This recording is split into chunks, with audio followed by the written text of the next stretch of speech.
கரும் பிடித்து நடத்தி செல்லும் கர்த்தர் நல்லவர். காலமெல்லாம் என்னை சுமந்து நீர்த்தினோ மகிழ்கிறீ. காலமெல்லாம் என்னை சுமந்து நீர்த்தினோ மகிழ்கிறீ. கண்மலை வெடிப்பினிலே மறைத்து காப்பவரே, கரத்தால் மூடுகிறீர் அடைக்கலமானவரே, அடைக்கலமானவரே. ஆலோசனை கர்த்தரே, இம்மட்டும் காத்தவரே, இம்மானுவேலரே. கரம் பிடித்து நடத்தி செல்லும் கர்த்தர் நல்லவர். காலமெல்லாம் என்னை சுமந்து நீர்த்தினோ மகிழ்கிறீ. காலமெல்லாம் என்னை சுமந்து நீர்த்தினோ மகிழ்கிறீ. நீர்த்தினோ மகிழ்கிறீ. நீர்த்தினோ மகிழ்கிறீ. எங்களை அதிகமாய் நேசிக்கிற எங்கள் அன்பின் பரலோக பிதாவே, சோனுள்ள தேவனே, ஆசீர்வதிக்கப்பட்ட அந்த அருமையான நல்ல ஒரு மதியான வேளையிலும் ஆண்டவரே உம்முடைய சோனுள்ள வார்த்தை வசனங்களை தியானிக்க எங்களுக்கு கொடுத்த நல்ல சிலாக்கியத்திற்காக ஸ்தோத்திரம். இந்த நாளிலும் இந்த வார்த்தை வசனங்கள் ஒவ்வொன்றும் உம்முடைய பிள்ளைகளுக்கு ஆசீர்வாதமாக அமையட்டும். நீர் பேசும், நாங்கள் கேட்கிறோம். இயேசுவின் என்பது நாமத்தில் ஜெபிக்கிறோம் எங்கள் ஜீவனுள்ள நல்ல தகப்பனே, ஆமென். ஆமென். கிறிஸ்துவுக்குள் அன்பானவர்களே, இந்த நல்ல நாளிலும் இந்த தேவனுடைய செய்தியின் மூலியமாக உங்கள் ஒவ்வொருவரையும் சந்திப்பதில் நான் மிக்க மகிழ்ச்சி அடைகிறேன். கர்த்தர் நல்லவர். இந்த நாளிலும் ஒரே ஒரு வசனத்தை நான் வரும்போது அப்படியே தியானம் பண்ணிக்கொண்டே வந்தேன். வாலிபர்களுக்கான சில காரியங்களை குறித்து நான் பேச வேண்டும் என்று சொல்லி வாஞ்சித்தேன். அதனால் அந்த வாலிபர்களுக்கான ஒரு சில வார்த்தைகளை நாம் தியானிப்போம்.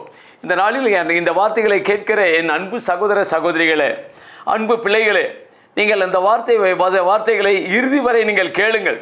நிச்சயமாகவே இது உங்களுக்கு பிரயோஜனமாக இருக்கும். கர்த்தர் நிச்சயமாக உங்களோடு கூட பேசுவார். உங்களுடைய வாழ்க்கையில் ஒரு மாறுதலை கட்டளையிடுவார். என்னோடு கூட இருந்து எந்த இடத்தில் இருந்தாலும் இந்த வார்த்தைகளை கேட்க உங்களுடைய இருதயத்தை ஆயத்தப்படுத்துங்கள்.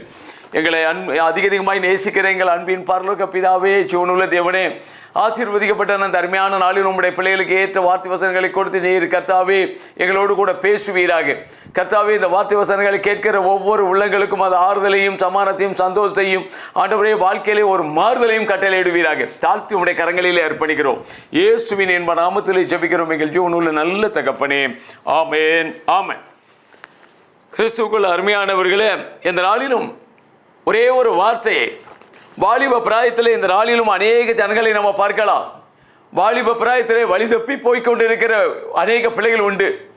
அநேகர் முதல்ல மாமிச இச்சைகளிலே உச்சாரம், வேசித்தனம், காமகாரம், அசுத்தம், கொல்ல வெறிகள், இப்படிப்பட்ட சூழ்நிலையில் வாழ்ந்து கொண்டிருக்கிற காலங்களிலே இந்த வேத வசனம் ஒரு மனுஷனை மாற்றும். வேத வார்த்தைகள் ஒரு மனுஷனை மாற்றும். வாலிபன் தன்னை எதனால் காத்துக்கொள்வான்? உம்முடைய வேத வசனத்தினாலே தன்னை காத்துக்கொள்கிறதுனாலே என்று சொல்லி சங்கீதம் 119:9 சொல்லப்படுகிறது.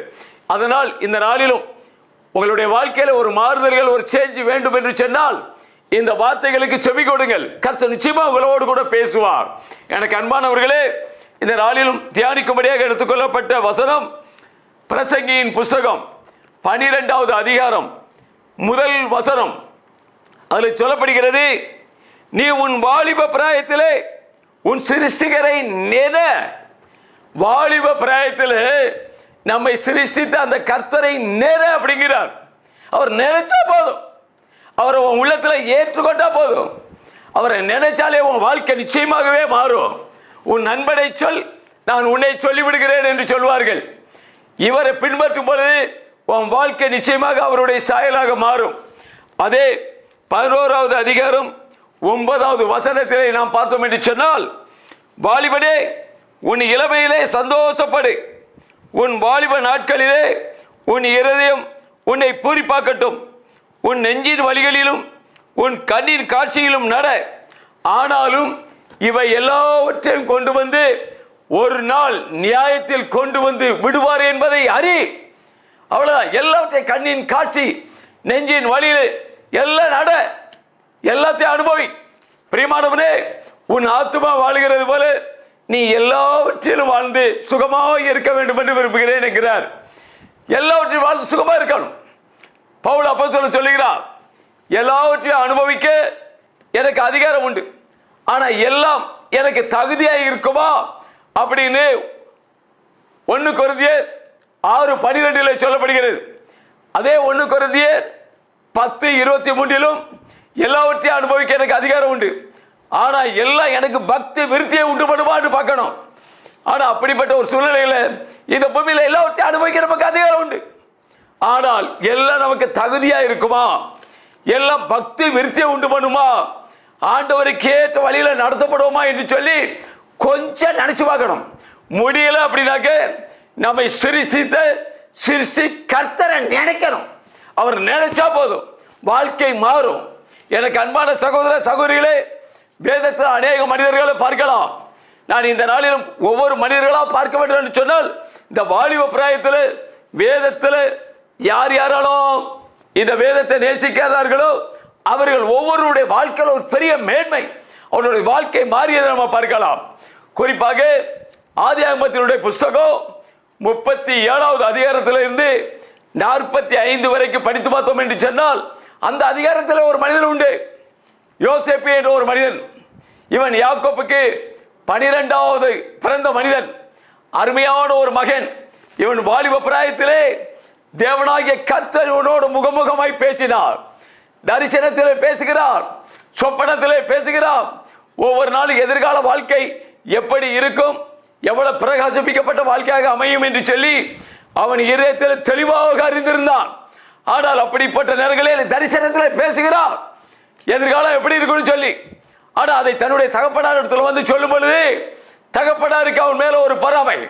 பிள்ளைகள் இடத்துல 12 பேரும் அவர்களிடத்தில் சொல்லும் பொழுதும் அவர்களுக்கும் எப்படின்னா, இவனை மட்டும் அந்த யாக்கோப் பல வருடமான அங்கே போட்டு முதிர் வயதில் பிறந்ததுனால அவனுக்கு எல்லா காரியங்களையும் செய்து வருவான்.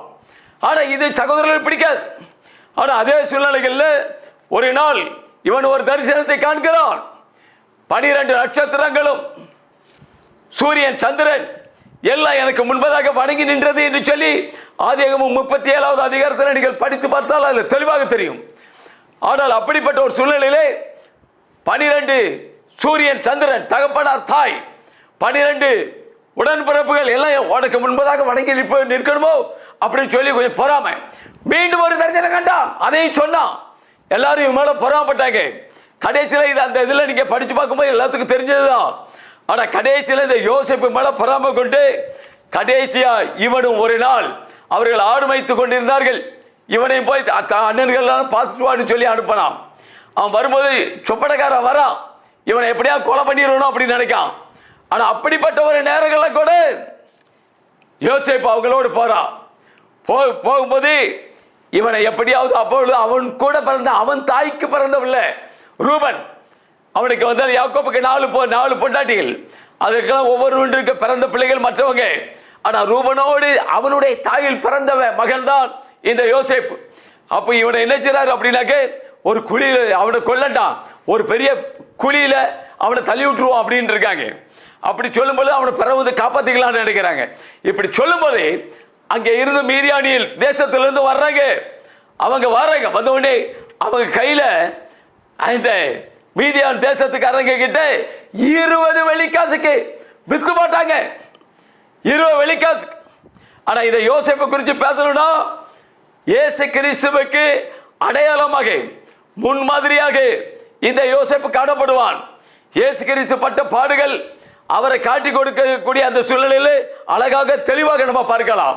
ஆனால் அப்படிப்பட்ட ஒரு நேரங்களில் இந்த யோசேப்பு என்ன செய்றாரு அப்படின்னாக்க, அவங்க மத்தியில் அந்த சொப்பனத்தை அந்த வித்து போட்டாங்க. அப்போ எப்படி இருந்திருக்கோம், எப்படி இருக்கும் அண்ணா, உங்க என்னையா ஏன் இப்படி என்னை வித்து போடுறீங்க, இனி உங்களை என்னைக்கு பாப்பட கதறி அழுதுருப்பான். ஐயா உள்ள உடஞ்சி கதறி அழுதுருப்பான். ஆனால் 12 பேரும் இரும்ப கல்லாக்கி கூட பிறந்த சகோதரன் மேலே பொறாமை கொண்டு அவனை 20 வெள்ளிக்காசுக்கு வித்து போட்டாங்க. ஆனால் இந்த யோசேப்பு ஒரு அடிமையாக கொண்டு போகப்படுறான். அங்கே கொண்டு போய் இந்த எகிப்து தேசத்தில் அந்த போத்திபாரனுடைய அரண்மனையில் அங்க போய் தங்கியிருக்கிறான். அங்க கொண்டு போய் அவனை விட்டு கடைசியில இவன் கர்த்தர் இந்த யோசேப்போடு கூட இருந்தார் என்பதை அந்த இடங்கள்ல ஒவ்வொரு இடங்களும் நம்ம அங்க கண்டுகொள்ளலாம். அதே ஆதியாகமத்தினுடைய புஸ்தகம் 39வது அதிகாரம் அங்கே 3வது வசனத்தில் பார்த்தோம் என்று சொன்னால், கர்த்தர் யோசேப்போடு கூட இருந்தார். அவன் எடுத்து வர்ற எல்லாத்திலையும் ஜெயம், காரிய சித்தமுள்ள ஒரு மனுஷனாக காணப்பட்டான். இதை நினைச்சு அந்த பார்வோன் மன்னன் கூட பயந்தான். கடைசியில் அவனுக்கு உகந்தல என்ன செய்யறது அப்படின்னாக்க, அந்த பார்வோனுடைய அரண்மனையில கொண்டு போய் அவனை விடுறான். இவன்கிட்ட இருந்த ஞானம், அறிவு, புத்தி இதை பார்த்து பெரிய இடத்துல விட்டான். கடைசியில் அங்கேயும் பார்த்தீங்க அப்படின்னாக்க, அவளுடைய மனைவி ஒரு நாள் இந்த யோசேப்பு எப்படி இருந்தானா அப்படின்னாக்க, ஆதியாகமத்தின் புஸ்தகம் 39வது அதிகாரம் 6வது வசனத்தின் பின்பகுதியை பார்த்தோம் அப்படின்னாக்க, யோசேப்பு அழகான ரூபம், சௌந்தரியமுள்ள முகம், இப்படிப்பட்ட ஒரு மகனா காணப்பட்டதுனால சில நாள் அப்படி சென்றுச்சு. சென்ற பிறகு அந்த எஜமானனுடைய மனைவி இவன் மேல கண்ணப்படுறா.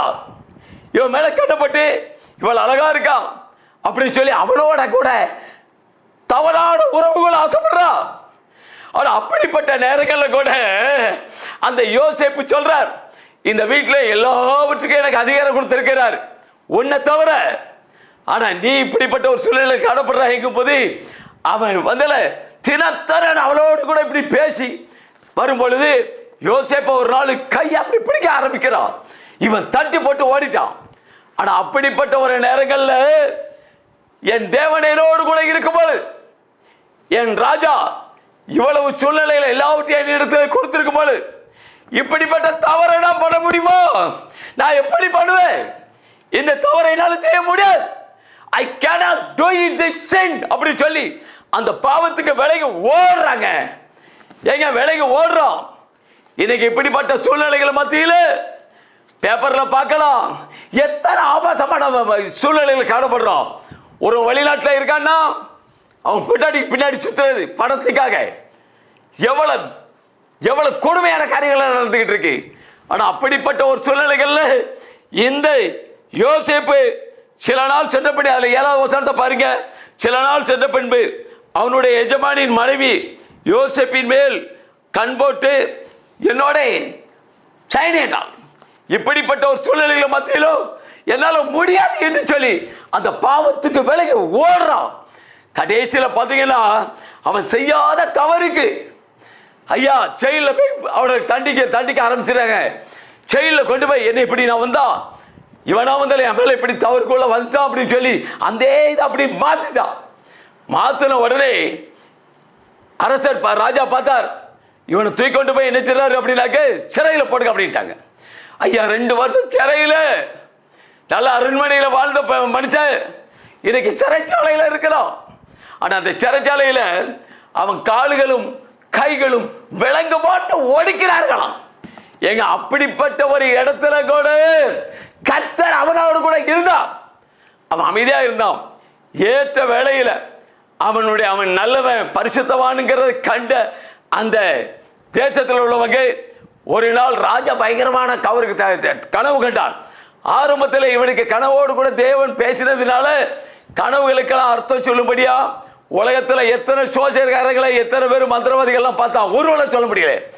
கடைசியில் சிறைச்சாலையில் ஒருவன் இருக்கிறான் அப்படின்னு சொல்லி அந்த சிறையில் இருந்து கைதியாக இருந்தவன் தப்பிச்சு வந்ததுனால அவன் வெளியே வந்தான். சிறையில் ஒருத்தன் இருக்கிறான், அவன் இப்படிப்பட்ட அர்த்தம் சொல்லிடுவான் அப்படின்னு சொன்ன உடனே அவனை விடுவிச்சு கொண்டாந்தாங்க. இங்கே கொண்டு வந்து என்ன செய்றாங்க அப்படின்னாக்க, எப்போ அவன்கிட்ட சொல்லியா இந்த கனவை சொன்ன உடனே அர்த்தம் இதுதான் அப்படின்னு சொன்ன உடனே அந்த தேசத்தில் 3 வருஷம் பஞ்சம், 7 வருஷம் பஞ்சம் வரும் அப்படின்ட்டார். உடனே இந்த தரிசனத்தில் வெளிப்படுத்தின தேவன் உன் கூட இருக்கிறபடினால் உன்னை போல ஆவி உள்ள ஒரு மனுஷன் ஒருவர் இந்த பூமியில் இல்லை என்று சொல்லி அப்பொழுது பார்வோன் தன் ஊழியக்காரரை நோக்கி, அதே ஆதியாகமம் 41, 38, 39, 40 பார்த்தோம் என்று சொன்னால், அப்பொழுது பார்வோன் தன் ஊழியக்காரரை நோக்கி, தேவ ஆவியை பெற்ற இந்த மனுஷனை போல வேற ஒருவன் உண்டோ? எவனும் இல்லை. பின்பு பார்வோன் யோசேப்பை நோக்கி, தேவன் இவைகளை எல்லாவற்றையும் உனக்கு வெளிப்படுத்தினபடியினால் உன்னை போல விவேகமுள்ளவனும் ஞானமுள்ளவன் வேறு ஒருவனும் இல்லை, நீ என் அரண்மனைக்கு அதிகாரியாக இருப்பாய் என்று சொல்லி பாவத்துக்கு விலகி வாழ்ந்தோம், பரிசுத்த வாழ்க்கை வாழ்ந்தோம். ஏற்ற வேளையிலும் அதே அரண்மனையில் மேலோட ஸ்தானத்தில் வந்தான். எனக்கு அன்பான சகோதர சகோதரிகளே, வாலிப பிராயத்திலே ஏதாவது ஒரு பாவங்கள் உங்களை ஆட்கொள்கிறதா? உங்களை பின்தொடர்ந்து வருகிறதா? பாவத்துக்கு விலகி ஓடு, பாவத்துக்கு விலகி ஓடு, இச்சைகளுக்கு விலகி ஓடு, பாலிய இந்த அப்படிப்பட்ட பாலிய பலாஸ்தலங்களுக்கு விலகி ஓடு. இப்படி ஓடினால் கர்த்தர் நிச்சயமாக இவன் ஓடினான் அந்த எகிப்து தேசத்துக்கு பெரிய ராஜாவாக அவனை உயர்த்தினான். அதன் பிறகு அவனை விற்று போட்ட அவனுடைய சகோதரர்கள் கூட அவனுடைய பாதப்படியிலே வந்து அமரக்கூடிய சூழ்நிலைகளிலே, அந்த தரிசனத்தின்படி அமரக்கூடிய சூழ்நிலையில் அவனை உயர்த்தினான். எனக்கு அன்பான சகோதர சகோதரிகளே, பாவத்துக்கு விலகி ஓடுறான். அப்படிப்பட்ட ஒரு ஈரத்தை ஆண்டவருக்கு என்ன அர்ப்பணித்த ஒரு மனிதனாக காணப்பட்டான். அவனை தேவன் அந்த எகிப்து தேசத்துக்கு எல்லாவற்றிற்கும் மேலான ஒரு ராஜாவாக உயர்த்தினார். இன்னைக்கு நீ உயர்த்தப்படணுமோ? பாவத்திற்கு விலகி ஓடு. இரண்டாவதாக அதே மாதிரி ஒரு மனிதனை பார்த்தோம் அப்படின்னாக்க ஈசாக்கு அதே ஆதியாகமத்தினுடைய புஸ்தகம் 26வது அதிகாரம், ஆனால் 24வது அதிகாரத்தில் அவனுடைய வாழ்க்கையை குறித்து நம்ம பார்த்தோம் என்று சொன்னால், ஆதியாகமம் 24வது அதிகாரத்தில் இங்க ஈசாக்குன்னு ஒரு மனிதன் இருந்தார். இந்த ஈசாக்கு ஆபிரகாமுடைய மகன் ஈசாக்கு முதிர் வயதில் பெற்றெடுத்த மகன். அந்த ஈசாக்கோடு கூட கர்த்தர் இருந்தார். ஆனால் இந்த ஈசாக்கு அவனோடு கூட இருந்தபடினால் வாலிப பிராயத்தில் இவன் என்ன செய்றான் அப்படின்னாக்க, ஒவ்வொரு நாளும் மாலை வேளைகளிலே அந்த ஆதியாகமத்தினுடைய புஸ்தகம் 24வது அதிகாரம் 66வது வசனத்தை பார்த்தோம் என்று சொன்னால், அவன் ஒவ்வொரு நாளும் மாலை வேளைகளிலே எங்க போறான் அப்படின்னாக்க, ஈசாக்கு 24வது அதிகாரம் 16வது 63வது வசனம் அதில் சொல்றார், ஈசாக்கு சாயங்கால வேளையிலே தியானம் பண்ண வெளியிலே போயிருந்து தன் கண்களை ஏறெடுத்து பார்க்கிறான். ஐயா, மாலை நேரங்கள்ல ஒவ்வொரு நாளும் ஒரு ஏரிக்கிற வரத்தில் அப்படியே போய் தியானத்துக்கு போவானாம். தியானத்துக்கு போவோம்.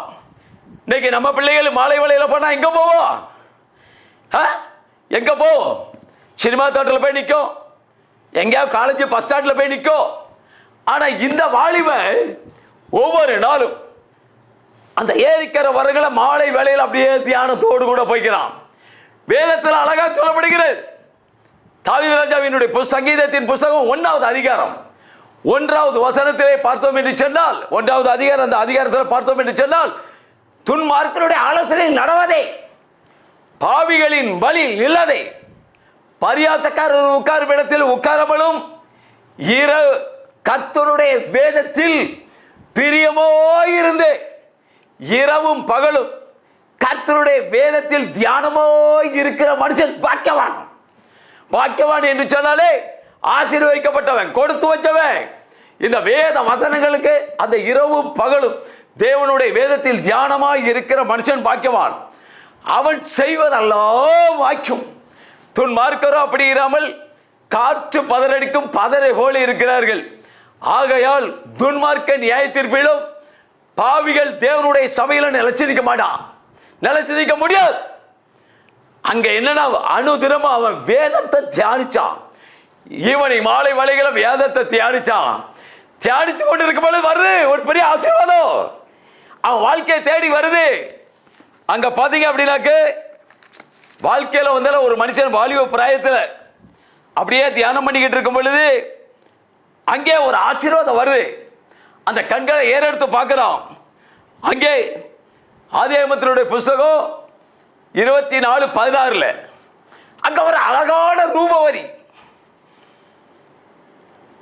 அங்கே அந்த பெண் மகா ரூபவதியும் புருஷனை அறியாத கன்னியுமா இருந்தாள்.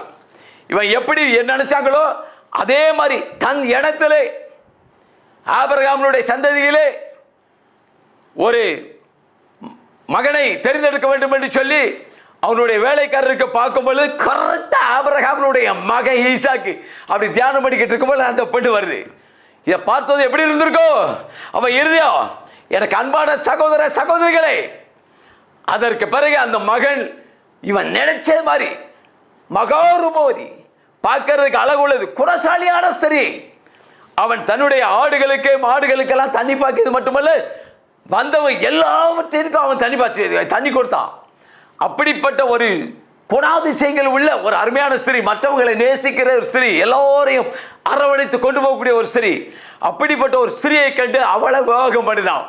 எனக்கு அன்பான சகோதர சகோதரிகளே, வேத வசனங்களை தியானமாக இருக்கும் பொழுது ஏற்ற வேளையில் நம்மளுடைய எதிர்கால வாழ்க்கை ஆசீர்வதிக்கப்படும்.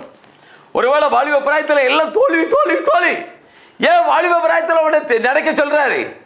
வாலிப பிராயத்தில் தான் மனுஷன் வந்தால தன்னுடைய படிப்புன்னு படிப்பான். படிக்கும் போது அவனுக்கு கவலை தெரியாது. படிச்சு முடிச்சதுக்கு அப்புறம் எங்கேயாவது வேலைக்கு ட்ரை பண்ணுவேன். வேலைக்கு முயற்சி பண்ணும்போது வேலை கிடைக்காது. கடைசியில் அப்படியே வேலை கிடைச்சாலும் இனிமே என் துணையை பார்க்கணும் அப்படின்னு நினைப்பேன். துணை கிடைக்காது. நீ நினைக்கிறது ஒன்று, உன் கற்பனை ஒன்று. உன்னுடைய கற்பனையை விட அது வித்தியாசமான கற்பனை உள்ள ஒரு பெண்ணு வந்து சேர்ந்துடலாம்.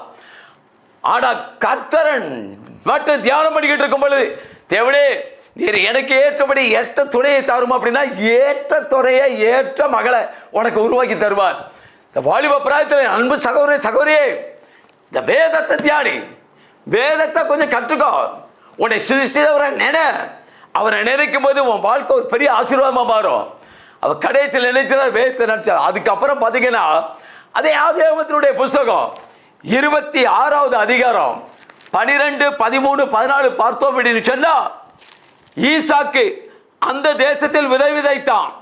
கர்த்தர் அவனை ஆசீர்வதித்ததினாலே அந்த வருஷத்தில் 100 மடங்கு பலன் அடைந்தான். அது மட்டுமல்ல, அதுக்கு பிறகு 13வது வசனத்தில் அவன் ஐஸ்வர்யவனாகி வர வர விருத்தி அடைந்தான். அல்லேலூயா. வர வர விருத்தி அடைஞ்சான். இன்னைக்கு வாழ்க்கையில வந்தாலும் வர வர விருத்தி அடையணுமோ? வேத வசனங்களை தியானி. இந்த வேத வசனங்களுக்கு உன் இதயத்தை மட்டும் கொடு. ஆண்டவர் நீ அதிகமாக இல்லைன்னா அவரை தேட உன் இதயத்தை கொடு. மகனே மகளே, உன் இதயத்தை எனக்கு தான், வேற எதுவும் வேண்டாம்.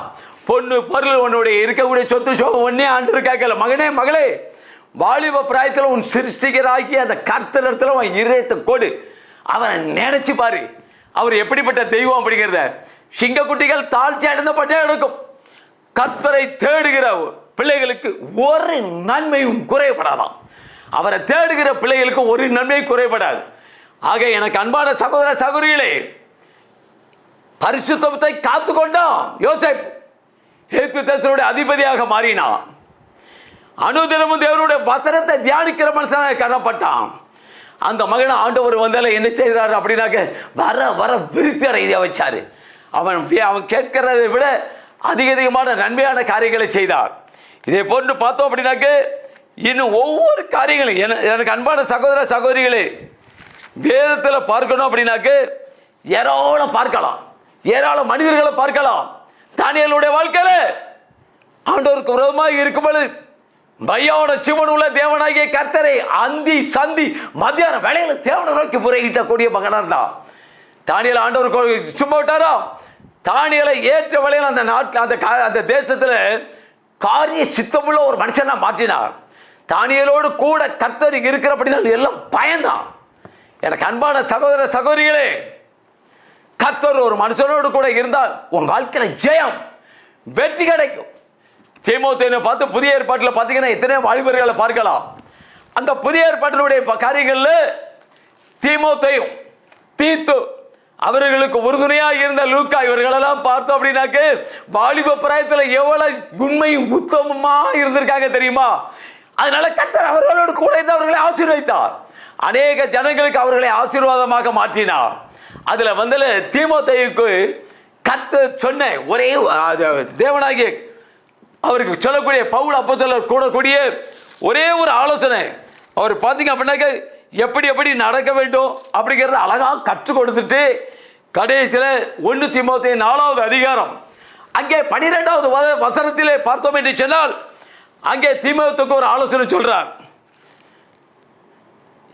தீமோத்தேயுவே, உன் இளமையை குறித்து ஒருவனும் உன்னை அசட்டை பண்ணாதபடிக்கு வார்த்தையிலோ நடக்கையிலோ அன்பிலோ ஆவியிலோ விசுவாசத்திலோ கற்பிலோ விசுவாசிகளுக்கு மாதிரியாக.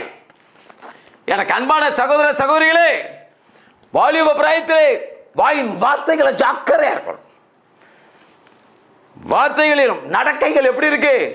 இன்னைக்கு வாலிப பிராயத்தில் அநேக மனிதனுடைய நடக்கைகள் எப்படி இருக்கு? வார்த்தைகள் எப்படி இருக்கு? வாயிலிருந்து சிலவன் வாயை திறச்சானா இங்கிலீஷ் வார்த்தை, அசிங்கமான வார்த்தைகளை வரும். நான் பெருமைக்காக சொல்லல, உண்மையை தான் சொல்றேன். எனக்கு ஒரு மகன் யோசேப்பு பிறந்த மாதிரி என் மகளுக்கும் மகனுக்கும் 9 வருஷம் கழிச்சு எனக்கு ஒரு மகன் பிறந்தான். காலையில் ஈஸ்டர் அன்னைக்கு பிறந்தான். அவன் பேரே ஈஸ்டர் ராஜா. ஆனால் அந்த மகனுடைய வாழ்க்கையில் நான் அவனை கவனிச்சுக்கிட்டே வரும்போது மற்றவர்களுக்கு ஒரு மாதிரியான ஒரு மனுஷனாக காணப்பட்டான். வார்த்தையில் வீணான வார்த்தை பேச மாட்டான். நடக்கையில் சர்வசாதாரணமான மனிதர்களோடு நடக்க மாட்டான். எல்லாத்தையும் ஆவியிலும் விசுவாசத்தில் ஞாயிற்றுக்கிழமை கரெக்டாக கோயில் போகிறவாறு அவனுடைய வாழ்க்கையில் ஒரு நேர்மையாக காணப்பட்டான். இன்னைக்கு ஆண்டவர் வந்தாலும் ஆண்டவருடைய கிருபையால் அவனை நல்ல ஒரு மேன்மையை தான் வச்சிருக்கிறார். கர்த்தர் அவனுடைய தேவைகளை எல்லாம் சந்திக்கிறார்.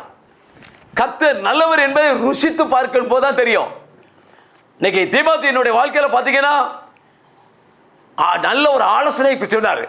ஆனால் இன்னைக்கு மனுஷனுடைய வாழ்க்கையில் பார்த்தீங்க அப்படின்னாக்கு ஆரம்பத்தில் பிள்ளைகளுக்கு பணம் சேர்ப்பது எப்படி, பணம் எப்படி சேர்க்கலாம், எந்த வழியில் குறுக்குள்ள வரும்.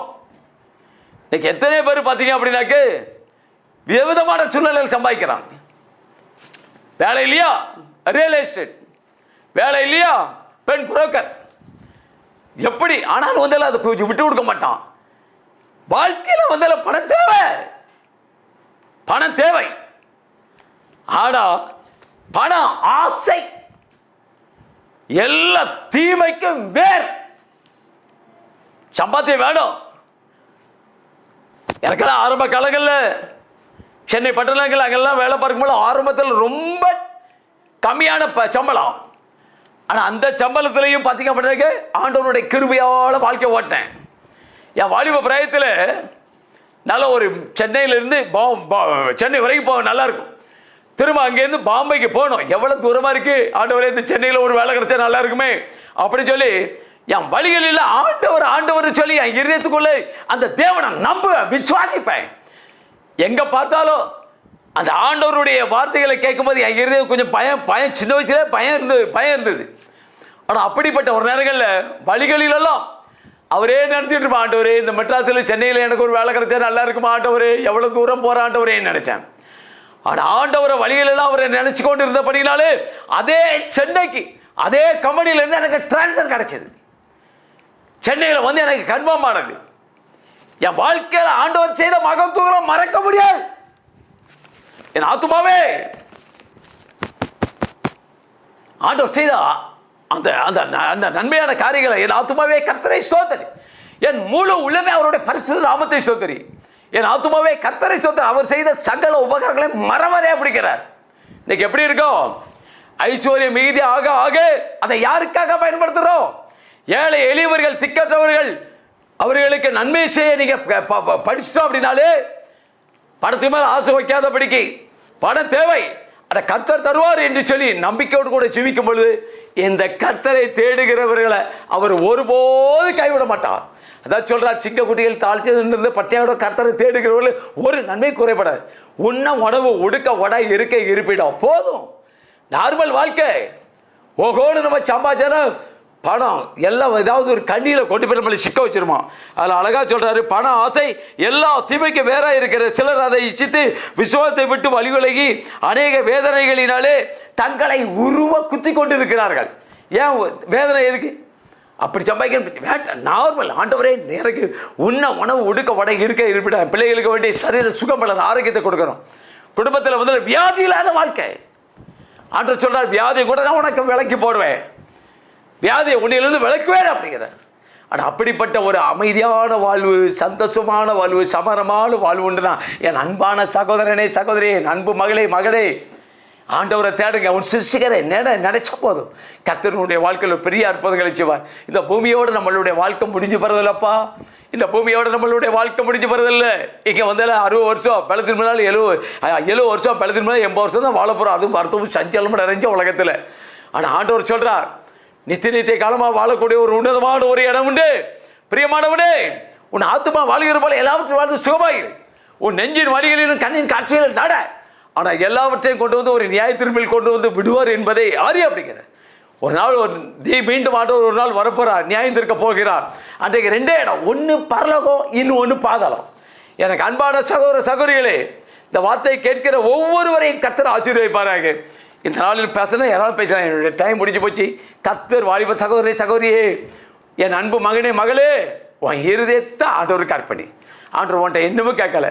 உன் இளமையிலே உன் சிருஷ்டிகரை உன் சிருஷ்டித்த தேவன் யார் அப்படிங்கிறத முதல்ல பாரு, விசாரி, நல்லா தேடி அலைஞ்சு உண்மை தெய்வத்தை கண்டுகொண்டு அவரை போதும், வாழ்க்கை ஆசீர்வாதமாக இருக்கும். கண்களை மூடுவோம். எங்களை அதிகமாய் நேசிக்கிற எங்கள் அன்பின் பரலோக பிதாவே, ஜீவனுள்ள தேவனே, ஆசீர்வதிக்கப்பட்ட அந்த அருமையான நல்ல ஒரு மத்தியான வழியில் உங்களுடைய பிள்ளைகளுக்கு ஏற்ற வார்த்தை வசனங்களை தந்தீர். ஒரு சில மனிதர்களை நாங்கள் சிந்தித்தோம், அதை நீர் ஆசீர்வதித்தாரும்.